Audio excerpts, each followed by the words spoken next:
Hello guys, hope you are doing extremely well. Let's move further in our Blind 75 series, and we have completed several topics, and the remaining ones are tree and heap. So for time being I will take tree and we will start from its first problem. It is maximum depth of binary tree. What it is saying, ये क्या कह रहा है, इस problem में हमें root of binary tree मिलेगा and then we have to return its maximum depth. What do they mean by maximum depth? Maximum depth क्या है यहाँ पर? Maximum depth is the number of nodes along the longest path from root node down to the farthest leaf node. And I hope आपको ये terms पता ही होंगे कि leaf node क्या होता है. Suppose I am taking this example 1 in which 3 is the root node and it is having two child nodes as 9 and 20. Now 20 के भी दो child nodes हैं 15 and 7. और जो nodes लास्ट में होते हैं जिनके कोई चिल्ड्रन नहीं होते हैं वो होते हैं लीफ नोड्स. तो अगर हम लीफ नोड से शुरू करें और रूट नोड की तरफ बढ़ें तो मैक्सिमम नंबर ऑफ नोड्स हमें कितने मिलेंगे, चलिए देखते हैं. मैंने यहाँ से स्टार्ट करा 9 से, एक लीफ नोड है और मैं कैसे पहुँचूँगा रूट नोड पर? एक ही रास्ता है, इस तरीके से. कितने नोड मिले मुझे 2 नोड मिले. तो ये 9 और ये 3. तो अगर मैं 9 से शुरू करूँ तो मैक्सिमम डेप्थ क्या होगी? 2. और right now if I try with this 15 से ट्राई करते हैं. 15 से रूट नोड पर पहुंचने के लिए मुझे पहले 20 के पास जाना पड़ेगा, इसके पेरेंट के पास, देन 20 के पेरेंट के पास जाना पड़ेगा जो कि है रूट नोड. अब मुझे कितने नोड मिले रास्ते में? मुझे मिले 3 नोड.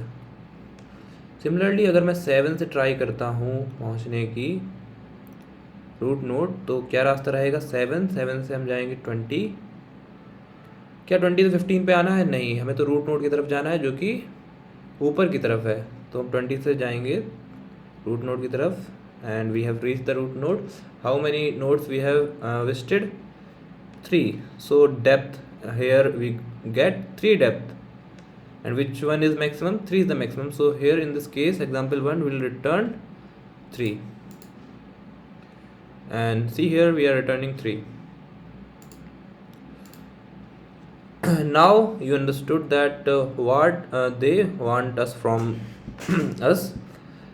वो हमसे क्या चाहते हैं कि हम मैक्सिमम डेप्थ निकालें ट्री की. अब इसे सॉल्व करने के लिए क्या इंट्यूशन रहेगा हमारा? We are going to use recursion here. और रिकर्शन हम कैसे यूज़ करेंगे? रिकर्शन हम ऐसे यूज़ करेंगे कि रूट नोड से शुरू करके रिकर्सिव कॉल्स करेंगे लेफ़्ट में एंड राइट में करते जाएंगे. और जैसे हमने अभी फाइंड आउट करी थी मैक्सिमम डेप्थ मैनुअली, उसी तरह से रिकर्शन भी फाइंड आउट करेगा कुछ इस तरह से. हम आ जाएंगे 9 पर. 9 से हम देखेंगे, कॉल्स करेंगे लेफ़्ट और राइट, दोनों तरफ कुछ है नहीं, तो वापस आ जाएंगे 9 पर. हम क्या करने वाले हैं? लेफ़्ट में कितने डेप्थ है? 0 है ना, इसके लेफ़्ट में कुछ नहीं है, नल है. राइट में भी नल है. तो लेफ़्ट से क्या डेप्थ आई? 0. राइट से क्या डेप्थ आई? 0. एंड देन दोनों बराबर हैं. देन 9 ये खुद में. तो कितने डेप्थ हो गई?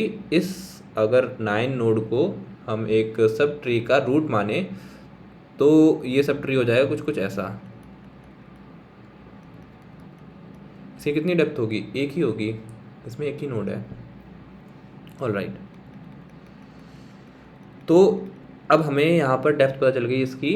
9 नोड पर अगर ये रूट हो तो मैक्सिमम डेप्थ कितनी है? 1. ओके, तो 3 के लेफ्ट सब ट्री की मैक्सिमम डेप्थ कितनी है? 1. ठीक है, हमने लेफ्ट कॉल करी थी तो राइट भी तो करी होगी. Then will check from right. Similarly इसकी कितनी है मैक्सिमम डेप्थ? 1. फिर हम रिकर्सिव कॉल से 20 पर वापस आएंगे और हम देखेंगे लेफ़्ट की कितनी मैक्सिमम डेप्थ है? 1. राइट की कितनी है? 1. और ये 20 खुद में है. तो इस लेवल पर अगर 20 इस सब ट्री का रूट है तो मैक्सिमम डेप्थ कितनी होगी, 2 हो जाएगी यहाँ पर। तो राइट सब ट्री की मैक्सिमम डेप्थ हो गई 2, लेफ्ट सब ट्री की हो गई 1। देन स्टैंडिंग फ्रॉम हेयर, जहाँ से हमने शुरू करा था रिकर्सिव कॉल एंड होते होते हम यहीं पर आ जाएंगे और यहाँ से हम चेक करेंगे कि लेफ़्ट की डेप्थ कितनी है, राइट की कितनी है और ज़्यादा कौन सी है, लार्ज वैल्यू कौन सी है, राइट वाली। Then we will add 1 and 1 for what, for itself, 3 node के लिए 2 + 1 3 will return 3 from this node. It is the main root node which we get in the problem. तो कुछ इस तरह से मैं इसे सॉल्व करने वाला हूँ। चलिए देखते हैं इसका code.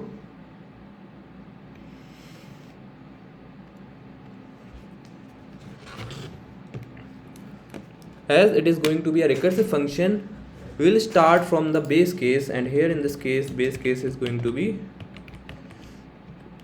the case when we reach null. After making several recursive calls and making recursive calls from the leaf nodes, we'll eventually end up getting null in the root. तो जब हमारा रूट नल हो जाएगा then what we are going to return, we are going to return 0, कि जब नल है तो इसकी मैक्सिमम डेप्थ क्या होगी, नल नोड की 0, कुछ भी नहीं होगी। अगर एक नोड होगा उसकी हम 1 लेंगे, अब रूट है ही नहीं कुछ तो मैक्सिमम डेप्थ कितनी है, 0।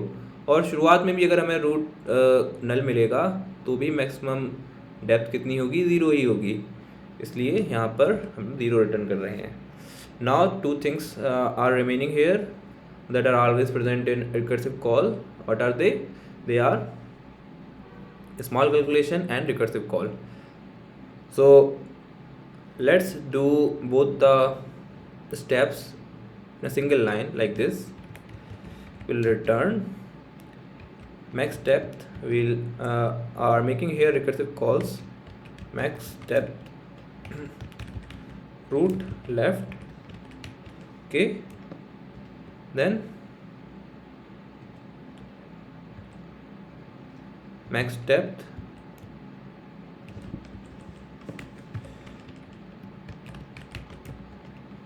Root right. यहाँ पर हमने एक ही लाइन में रिकर्सिव कॉल्स कर ली दो, एक left side and then right side. अब इसमें से हम देखेंगे कि मैक्सिमम वैल्यू क्या आई, वही तो हम यूज़ करेंगे हर स्टेप पर। हर नोड पर खड़े होके हम यही तो देख रहे हैं कि लेफ़्ट साइड की मैक्सिमम मैक्स डेप्थ कितनी है और राइट साइड की मैक्स डेप्थ कितनी है, और हमारी क्या होगी, जो मैक्सिमम होगी वही तो हम लेंगे, जो स्मॉलर होगी उसको हम छोड़ देंगे। So here we are going to take maximum of these two values and after that we will add 1 for the current node on which we are currently standing और उसमें 1 ऐड कर देंगे। तो इस लाइन में हमने दोनों स्टेप कर लिए, रिकर्सिव कॉल्स और स्मॉल कैलकुलेशन। स्मॉल कैलकुलेशन क्या हुई यहाँ पर कि हमने 1 खुद से ऐड कर दिया, जो कि नोड हमने अपने पास रखा हुआ था, रूट नोड हमने अपने पास रख लिया and then left subtree और राइट सब ट्री दे दिया रिकर्शन को कि जाओ रिकर्शन पता करके आओ इनकी मैक्स डेप्थ क्या है। ठीक है, ट्री पे खड़े होकर हमने रिकर्शन को बोल दिया ये ट्री ले लो, ये वाला ट्री ले लो, लेफ्ट वाला ले लो, राइट वाला ले लो और मुझे बताओ कि इनकी मैक्सिमम डेप्थ क्या है। कुछ होगी, इस केस में 1 और 2 है and then will take maximum. अब हमें यहाँ पे मैक्सिमम ही तो चाहिए, डेप्थ ज़्यादा से ज़्यादा चाहिए, इसलिए हम ले लेंगे मैक्सिमम, इन दोनों का मैक्सिमम। रूट पर खड़े हैं इसलिए इसको भी इंक्लूड करेंगे अपनी डेप्थ में, इसलिए 1 ऐड कर दिया इसके लिए। बस इतना ही था कोड। और इसकी टाइम कॉम्प्लेक्सिटी, स्पेस कॉम्प्लेक्सिटी की बात कर लेते हैं, क्या कितनी होगी टाइम कॉम्प्लेक्सिटी होगी ऑर्डर ऑफ n, बिकॉज हमें हर एक नोड को एक बार विजिट करना ही पड़ेगा डेप्थ निकालने के लिए, है ना। रिकर्सिव कॉल से हर नोड को एक बार हम विजिट कर ही रहे हैं। And what will be our space complexity, space complexity यहाँ पर होगी order of n for auxiliary space that is taken by the recursive calls, और वैसे तो कोई स्पेस हम यहाँ पर ले नहीं रहे हैं। ऑल राइट, तो वर्स्ट केस में टाइम कॉम्प्लेक्सिटी और स्पेस कॉम्प्लेक्सिटी हो जाएगी order of n। Now let's try to run it. Yes, working fine. I am submitting it now. It got successfully accepted. Alright, this is it for this video. If you are finding my videos useful, you can consider subscribing my channel. Thank you, and we will meet in the next video.